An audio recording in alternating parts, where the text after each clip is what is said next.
Kim. Today I will show you some nice tricks how to get efficient discretizations on some specialized. Sorry? Did you turn on the microphone? I mean, it just worked before, or is it? Yeah. Good. I will show you some common tricks found in PDE methods, how to obtain more efficient discretizations to get nice and fast solvers. So the first one is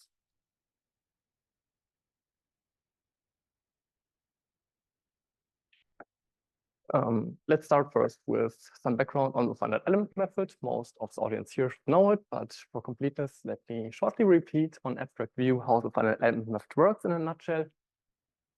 We have on the top right a domain where some kind of PDE lives on. And for this domain, we first discretize the geometry to obtain some discrete elements. Here, for example, is a mixture of quadrilaterals and triangles. We obtain nodes or corners and potentially interior nodes for nonlinear geometries. And the spaces are also equipped with some kind of quadrature rule. The finite element discretization can be seen as methods to discretize operator equations in weak form. Another view is that we turn some infinite dimensional problem into a finite dimensional problem. So we can have something which we compute discretely on a computer. And especially what we use as an ansatz is that we have some function u, which is our unknown solution, which is approximated by the sum of some ansatz functions and weight of the ansatz functions. The resulting operator for our equation can be decomposed first into some part where we have in a distributed environment some distributed parts of the grid which have some local portions, local subdomains, which is operator P, which is then transferred to each element, and each element does something at the quadrature points. So this is the very generic form proposed by Anderson et al. And we see that only this inner operator here, it's dependent on our physics. We have already seen the hello world for finite elements quite a few times, so I don't go too much of a detail, but essentially we see here an example of how this continuous form is turned into a discrete finite form. So the first trick which I have here up in the sleeve is the so-called exponential operator splitting. We assume that our problem is of the form that we have the time derivative of our unknown is equal to some function of the unknown. And we further assume some special structure on this one. We have that our function can be additively decomposed. Now, if we assume that these f's are all linear, we can write down the analytical solution as follows, that we have exponential of our time step length on some interval times our operators additively split up. And this is applied to our solution at the time step 0, or at the initial part of our time interval. Now, if f is not a scalar but some kind of matrix, we can simply expand it to a product of exponentials, but we can assume that this works. This will introduce some kind of numerical error, which we call the splitting error. And turns out that we can also do this one if we work on the flows, interpreting this full thing as a dynamical system to nonlinear problems. And the solve now goes like this. We first solve the problem only with f1 with our given initial condition. Then we use this one as the initial condition to solve the problem with just f2 on the right-hand side. And we do it for each of our operators which we have additively split up. This technique is called the Lee-Trotter or Gordonov splitting. And to give you an example from cardiac electrophysiology, the bidomain problem, it's essentially some kind of degenerate reaction diffusion problem where we see we can split up our equation into two portions. This portion A, which is just a set of diffusion operators, And then we have this weird nonlinear terms on the right-hand side, which we abbreviate with B. So if we, for example, discretize this one with the finite element method, we obtain for the equation mu au some linear DAE, which is easy to solve. And we see that this is some simple system with a very global structure. We have essentially one field which is of the size of our geometry. On the other side, if we do this split with mu b of u, we see that we obtain for each node individually one set of ODEs. And this can be efficiently parallelized, and it's also easier to integrate because we don't have to solve one big system, but many small systems. And it has been shown in literature over and over that with this way, we can get unreasonable speedups for these kinds of problems.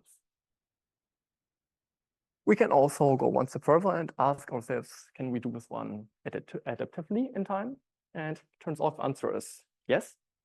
If we take, for example, the error estimation from Spiteri and Ziagari, we see that if we say that u, e, it's our analytical solution, and u tilde hat, it's a space-time discretization with the Lee-Trotter-Gordonov method, linear finite elements, and an implicit Euler scheme. We can say that our grid is fine enough, so the spatial error term, it's essentially zero. We can say the time step size of our diffusion is also sufficiently small because the diffusion process here is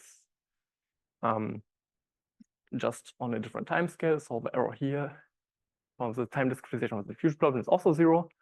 And we can make the time step error of the ionic problem, so this B operator problem, also zero by making a few substeps. This way we just end up with some remaining splitting error, which comes from rewriting the exponential terms. And when we investigate this one analytically, we can show that the splitting error, it's essentially proportional to the reaction term itself. And we can use this one to control our time step length. And turns out we can get really nice curves, which are still close to the solution. So here we see that the circles, they are the approximation, and the dashed line, it's essentially some very, very fine problem which is solved as a reference. We get about 10 times speed up for a normal heartbeat. And on the right, we see the activation timings on the rabbit heart, and below the actual errors, which are orders of magnitude smaller than the actual activation times. What else can we do?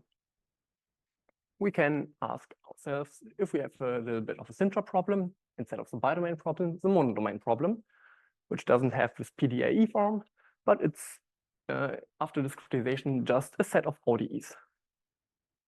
The feature which is interesting here is that we have this wavefront, as Abdulaziz has also shown, which is traveling, which has this fine temporal and spatial scale, and everywhere else in the domain, not much happens. We also see this one reflected in the right figure, where we have this steep wave front, and then this comparatively smaller features developing in our action potential. And the right plot, just for context, is just if we would take any point here in the domain and plot it over time. So this tells us that it's worth to investigate space-time adaptive methods here. And as Abdulaziz already has told you about, we use here the DG method, where we essentially assume that we have discontinuous interpolation, and we end up with some correction terms on the faces, which are written here down below, where we can, after some manipulations, obtain. And finally, we have to make some choice for the so-called numerical fluxes, which is this sigma arrow here. And we choose this form of the symmetrical flux, which gives us symmetric interior penalty Gaussian method.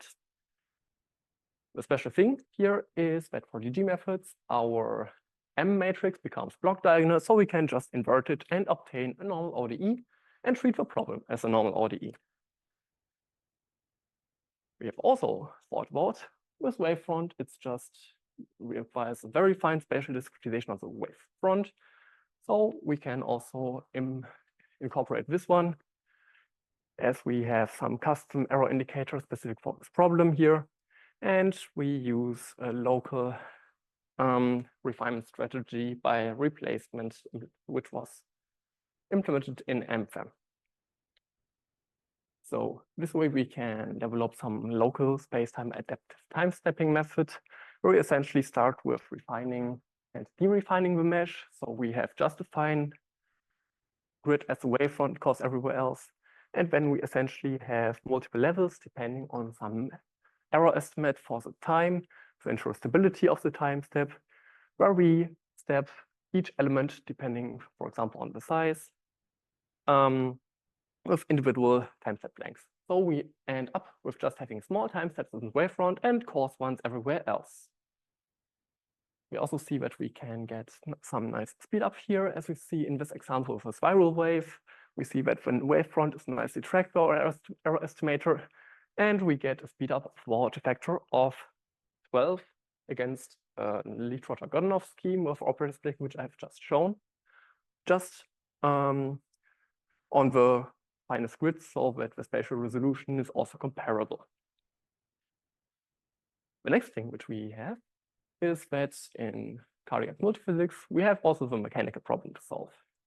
And essentially for the mechanical problem, we start from some undeformed reference configuration, which we assume is stir-free, and we have some function pushing it into some deformed configuration. And we are solving for this function, which we call the displacement. From the displacement, we can derive another function, which is our deformation gradient. And essentially, what we are solving here is some energy minimization problem in some kind of energy, which models our material.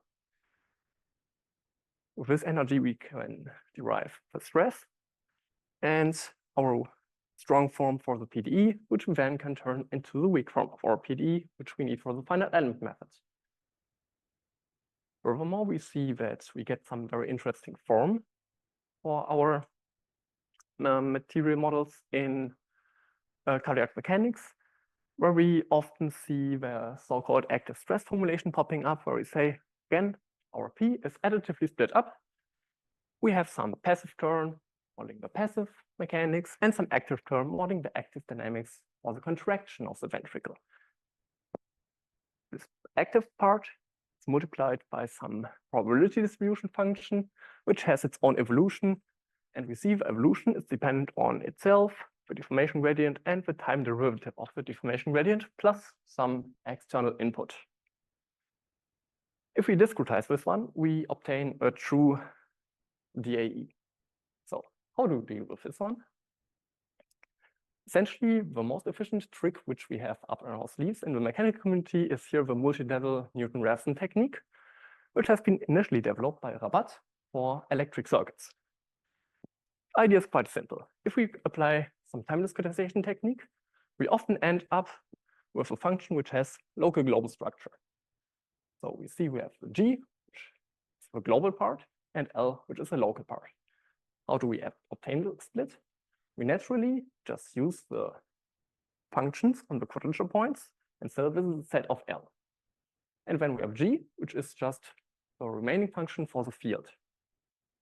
So if we now assume that we fix the guess for our displacement, which is here U, and just solve all the L's such that the residual here is 0, then by the implicit function theorem, we obtain that G is just a function of U. And if we linearize this one, we see that we obtain the normal linearization plus some correction term for our tangent matrix for the Newton-Raphson. So we can summarize the multi-level Newton-Raphson algorithm by this normal Newton algorithm, where we first solve some local problems, then we solve for some corrector, and finally we solve for the global increment, which is then put into our solution. And we do this one until we hit some conversion criterion, which we can choose upfront. The final trick which I want to show you is so-called static condensation. This is a trick which dates back to the idea of Schur and some other time discretizations. If we now ignore the rate-dependent term, so the time derivative of U, and the time dependence of the local function FL, This time discretization can yield, for example, a linear problem. Now, this linear problem has, again, some kind of block structure. And from this specific type of discretization, we can see that L, if we pull the derivative by Q, it has a block diagonal structure again, because our L is the evolution of L is just dependent on the values which we see at the vertex points, our internal variables. So forming the inverse of this part is cheap. And after some algebraic manipulation, as we see here, we take out the second block row, invert L, we obtain the solution of Q, and we plug it in back in the first set of equations and can get a nice closed solution for our first rows. What's notable here is that this is essentially the same as we saw in the multi-level Newton-Raphson algorithm.